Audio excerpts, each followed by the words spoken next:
Imagine uma cidade pequena, daquelas onde todo mundo se conhece. Guaratuba, no litoral do Paraná, era assim no início dos anos 1990. Um lugar de praias tranquilas, com o cheiro de maresia e o som das ondas batendo contra a areia. Fora da temporada turística, a cidade tinha o ritmo lento típico de uma comunidade onde vizinhos se cumprimentam ao passar pela rua, e notícias correm rápido, quase tão veloz quanto o vento que sopra do mar. Mas, em abril de 1992, aquela rotina pacata foi brutalmente interrompida. O ar, antes leve e tranquilo, ficou pesado, denso, carregado de um medo que ninguém jamais havia sentido.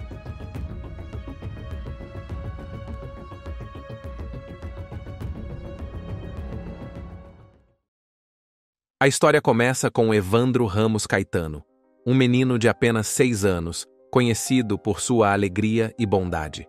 Ele frequentava a escola primária local e, como muitas crianças da cidade, fazia diariamente o caminho curto de volta para casa sozinho. Mas, na tarde de 6 de abril de 1992, Evandro não chegou. A porta de casa permaneceu fechada. A mãe, ansiosa, começou a chamá-lo, e ao perceber que ele não respondia, entrou em pânico. Em questão de minutos, vizinhos começaram a aparecer, procurando pelo menino pelas ruas e becos do bairro. A notícia se espalhou rapidamente. Guaratuba, até então uma cidade tranquila, entrou em estado de alerta. Carros de som circularam, pessoas colaram cartazes improvisados e famílias uniram esforços na busca desesperada. Cada sombra, cada carro passando rapidamente pela rua era visto com desconfiança. Era como se o medo tivesse se tornado tangível, uma presença que pairava sobre todos. A polícia local foi acionada imediatamente, mas os primeiros sinais de investigação mostravam-se frágeis. Não havia testemunhas diretas, não havia rastros claros, e a cidade inteira começou a mergulhar na angústia de não saber o que havia acontecido com Evandro. 5 dias de sofrimento se passaram. 5 dias em que a família de Evandro olhou a porta a cada minuto, esperando ouvir os passos do filho. No dia 11 de abril de 1992, a tragédia foi confirmada. Homens que trabalhavam próximo à Estrada dos Ambrósios, perto do Morro do Escalvado, encontraram o corpo de uma criança. A cena era brutal, e mesmo profissionais acostumados com a violência se chocaram. As mãos e os pés haviam sido arrancados. O corpo apresentava ausência de órgãos internos. O couro cabeludo fora cortado com precisão. A pequena vida de Evandro terminara de forma inimaginavelmente cruel. O impacto foi imediato. A população de Guaratuba ficou em choque. Um sentimento coletivo de horror tomou conta da cidade. O crime não parecia apenas um assassinato. A natureza da mutilação levou a polícia e a mídia a levantar a hipótese de ritual. Boatos começaram a circular, histórias macabras sobre magia negra se misturaram à realidade, e a cidade que outrora era pacífica transformou-se em um lugar onde ninguém dormia em paz. A investigação ficou sob responsabilidade do delegado Algashir Mikalovski, que rapidamente começou a interrogar suspeitos e coletar provas.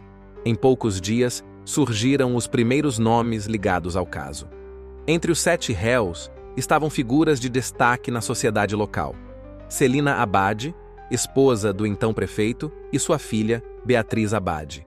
Além delas, foram presos Osvaldo Marcineiro, pai de santo, Vicente de Paula Ferreira, Davi dos Santos Soares, Ayrton Bardelli e Francisco Sérgio Cristofolini. A prisão de pessoas influentes causou estrondo não apenas em Guaratuba, mas em todo o país.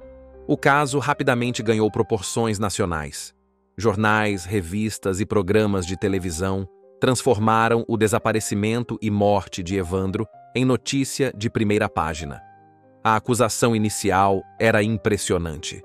Os réus teriam cometido o crime como parte de rituais de magia negra, em busca de riqueza e poder. Essa narrativa inicial foi amplamente difundida, influenciando a percepção pública e criando um ambiente de tensão e desconfiança. Logo surgiram as primeiras confissões. Os acusados relataram detalhes do crime em vídeos e áudios gravados pela polícia. Eles descreveram o sequestro, o assassinato e a mutilação de Evandro. Para muitos, isso parecia fechar o caso. Mas, com o tempo, surgiram denúncias graves. As confissões haviam sido arrancadas sob tortura. Mais tarde, foram reveladas gravações onde os réus relatavam choques elétricos, espancamentos, afogamentos e ameaças, mostrando que qualquer relato poderia ter sido induzido pelo sofrimento extremo que estavam enfrentando. Enquanto isso, a cidade e o país permaneciam divididos. Alguns acreditavam firmemente que os réus haviam cometido um ritual macabro. Outros, céticos, questionavam as ações da polícia, apontando erros na investigação e possíveis manipulações. A cobertura midiática, sensacionalista em muitos casos, contribuiu para a polarização. Programas de TV e jornais exibiam fotos, áudios e detalhes horríveis, transformando a tragédia em espetáculo público. O processo judicial se tornou um dos mais longos e complexos da história do Brasil. Foram realizados vários julgamentos e sessões do Tribunal do Júri, com decisões anuladas e revisões constantes. Cada julgamento trazia novas revelações, novas dúvidas, e cada sentença parecia abrir mais lacunas do que fechar. A busca por justiça se misturava à luta pelo poder da narrativa, e a cidade inteira observava atônita.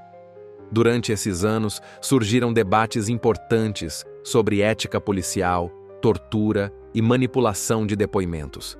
Especialistas em criminologia e direitos humanos passaram a questionar se a pressa em encontrar culpados havia prejudicado a investigação.